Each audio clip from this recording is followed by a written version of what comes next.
नमो अरिहन्ताणं नमो सिद्धाणं नमो आयर्याणं नमो वज्रायाणं नमो लोये सवसाहूणम्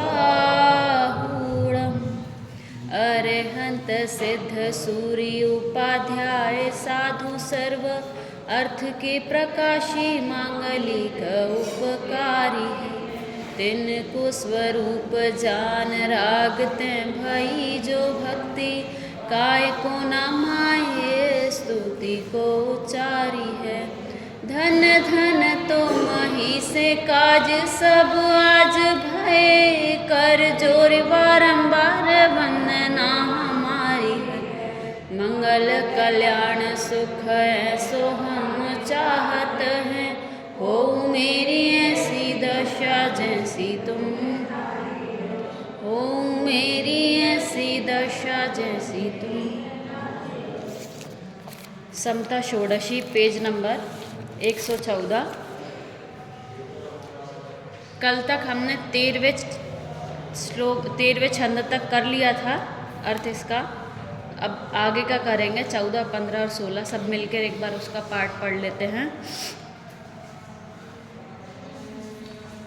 समता रस का पान करो अनुभव रस का पान करो शांत रहो शांत रहो।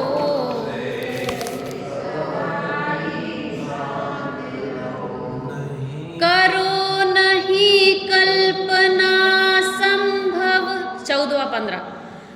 अब यथार्थ स्वीकार करो उदासीन हो पर भावों से सम्यक तत्व तजो संग लौकिक जीवों का भोगों के अधीन न हो। सुविधाओं की दुविधा एकाकी शिव पंथ चलो अति दुर्लभ अवसर पाया है जग प्रपंच में नहीं। करो साधना जैसे भी हो ये नर भव अब सफल करो। कल हमने देखा था कि पाप का उदय में भी चाह व्यर्थ है और पुण्य के उदय में भी चाह व्यर्थ है। क्यों? क्योंकि पाप के उदय में आप कितना भी चाह लो वो चीज़ नहीं होगी और पुण्य के उदय में स्वयमेव आपके बिना चाहे सब कुछ हो जाता है। फिर हमने देखा था कि आर्त ध्यान कर बीज दुख के बोना तो अविवेक अहो।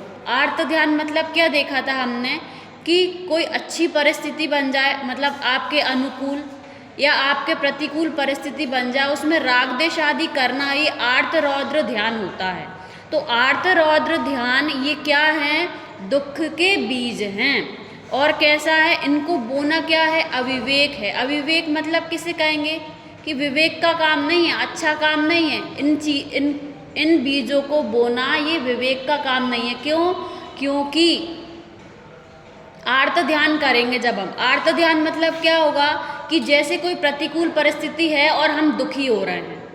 और रौद्र ध्यान किसे कहते हैं कि कोई अनुकूल परिस्थिति हो रही है और हम उसमें सुखी हो रहे हैं, तो ये रौद्र ध्यान होता है। तो दोनों ही दुख के बीज हैं क्योंकि दोनों ही समय क्या कर रहे हैं हम कि उसको अच्छा मान रहे हैं तो राग कर रहे हैं और बुरा मान रहे हैं तो द्वेष कर रहे हैं। तो राग द्वेष अच्छा है कि वीतरागता अच्छी है? क्या अच्छा है? वीतरागता अच्छी। जब हम राग द्वेष करेंगे आकुल व्याकुल परिणाम करेंगे तो स्वयं कर्म तो बंधेंगे और वो जो अभी कर्म बंध रहे हैं वो भविष्य में क्या होंगे? दुख का कारण होंगे। तो देखो जैसे हम अभी पूजन करने आए घर से हम यहाँ पूजन करने आए तो इसमें हमने क्या किया? हमने क्या किया? घर से हमको मंदिर में पुण्य का उदय लेकर आया। जो पूजन हम कर रहे हैं ये पुण्य के उदय से कर रहे हैं और उसमें हम जो रौद्र ध्यान कर रहे हैं ना सुखी होके, ये कर्मबंध का कारण है।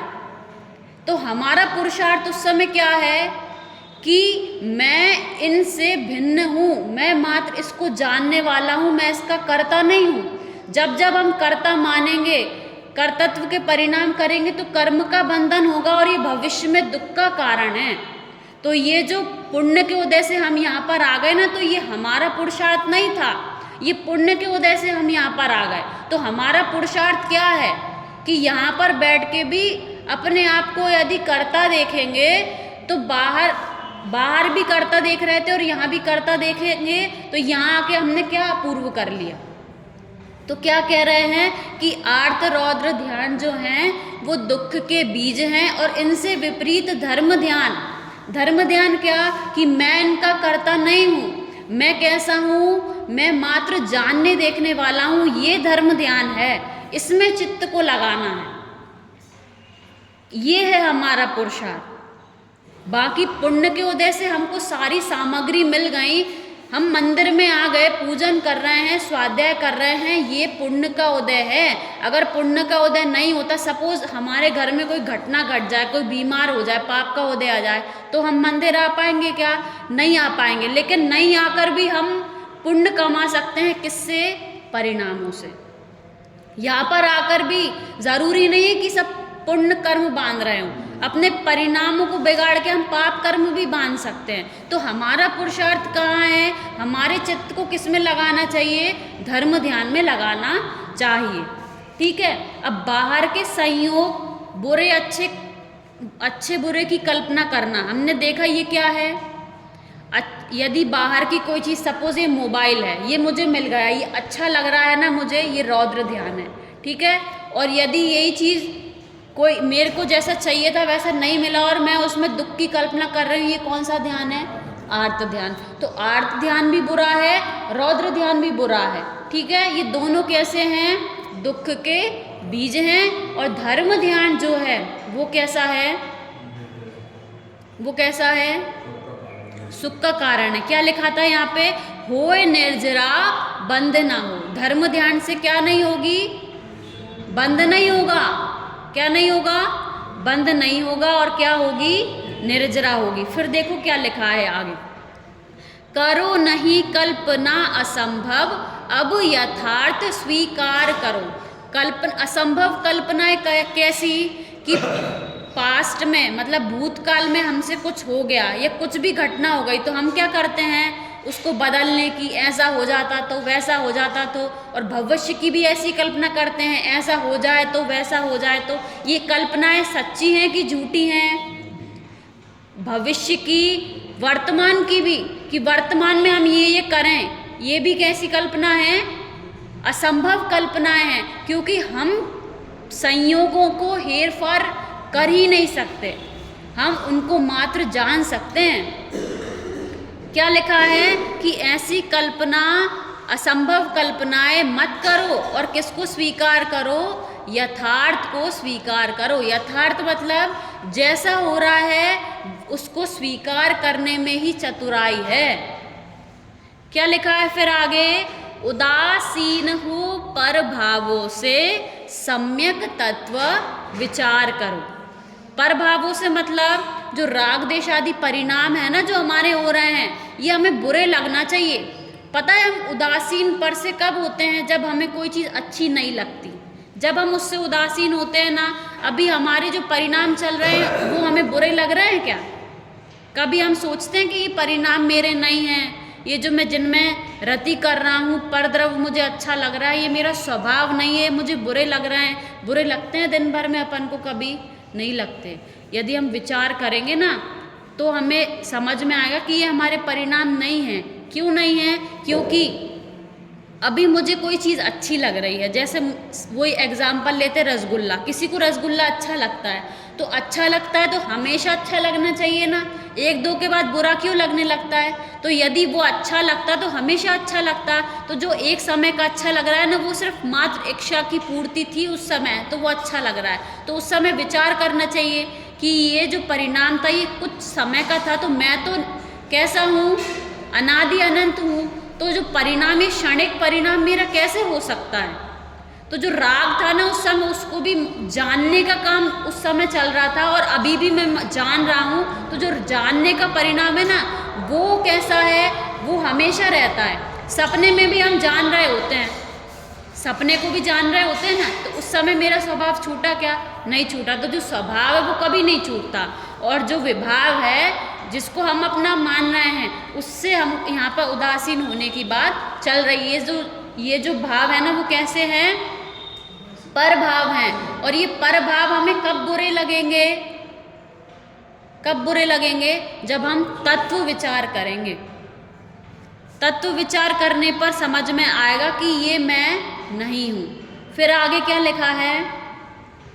तजो संग लौकिक जीवों का भोगों के अधीन न हो, सुविधाओं की दुविधा त्यागो, एकाकी शिव पंथ चलो।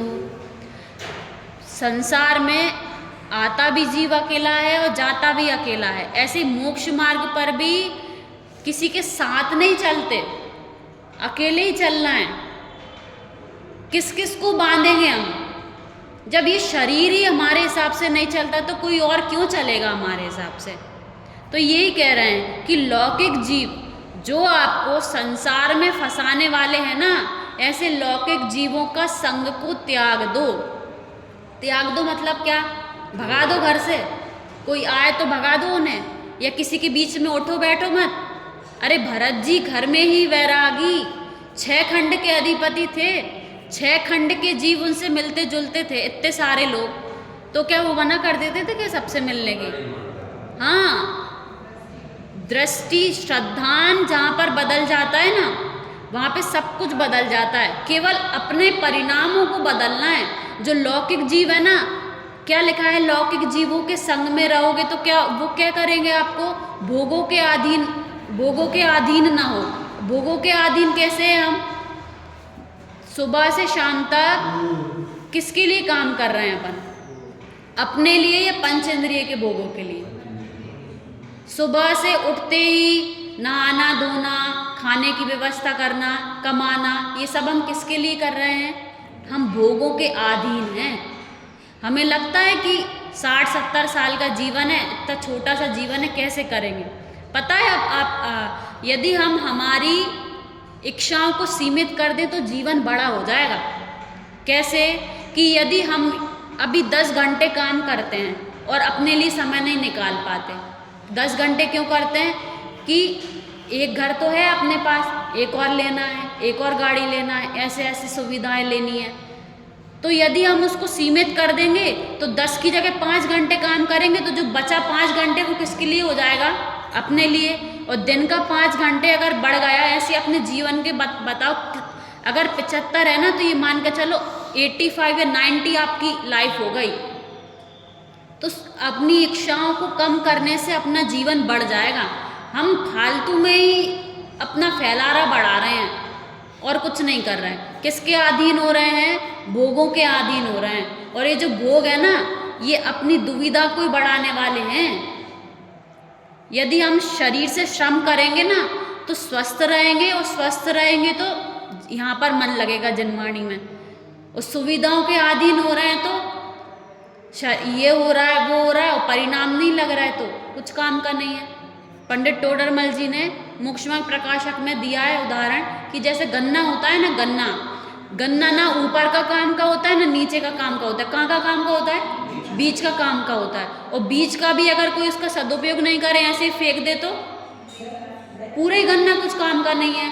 ऐसी जो हमारा जीवन है ना, बाल अवस्था विचार करें कि कैसे निकल गई, और बुढ़ापे में भी विचार करें कि जब अभी हम नहीं कर पा रहे तो बुढ़ापे में कैसे करेंगे। हम सोचते हैं कि तब सामायिक करेंगे, तब ये करेंगे, अभी कोई उम्र है क्या करने की। और तो विचार करो कि जो बूढ़े लोग हो गए अब उनको देख के विचार करो कि क्या वो कर पा रहे हैं, क्या नहीं कर पा रहे हैं। तो हम भी क्या ये बीज का जो पार्ट है गन्ने का वो ऐसे ही वेस्ट कर देंगे क्या? इसका सदुपयोग नहीं करना क्या हमको अभी? हाँ हाँ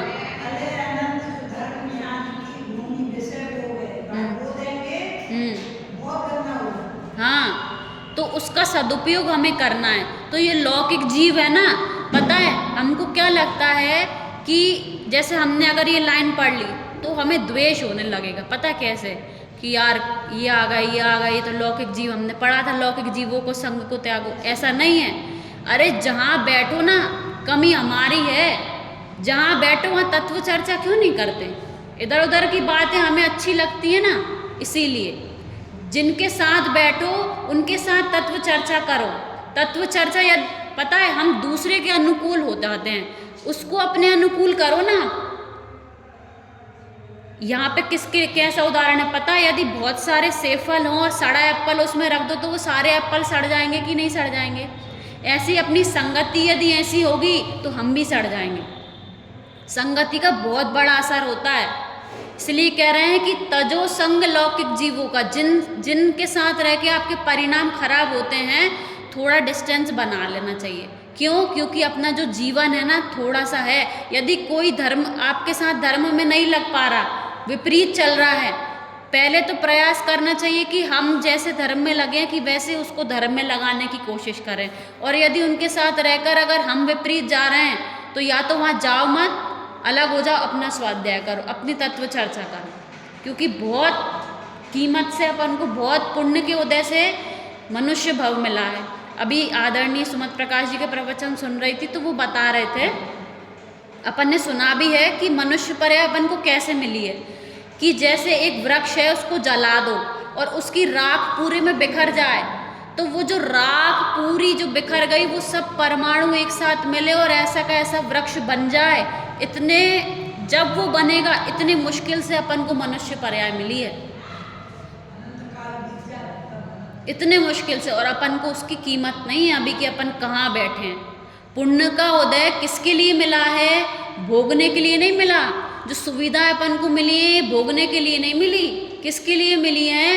कि हम इन सुविधाओं का सदुपयोग करके धर्म में लग जाएं, इसीलिए अपन को सुविधाएं मिली हैं। और हम कहाँ लगे हैं? धर्म से बिल्कुल दूर होते जा रहे हैं। अभी 2 मिनट में ये बात करके मैं कुछ रत्नकरण शावकाचार्य जी की 2-3 लाइन आपको पढ़ के सुनानी अभी सुनाऊंगी, ठीक है? हमने क्या बात चल रहे थे कि जो देखो आगे क्या लिखा है, सुविधाओं की दुविधा त्यागो, एकाकी शिव पंथ चलो, अति दुर्लभ अवसर आया है, जग प्रपंच में नहीं पड़ो, करो साधना जैसे भी हो, यह नरभव। अब इस नरभव की हमने पता है जब हम ऐसी पर्यायों में थे ना, दुखी नारकी थे या त्रियंच आदि पर्यायों में थे और हम मनुष्य को देखते होंगे तो बहुत भावना भाते होंगे कि हमें ऐसा अवसर कब मिलेगा।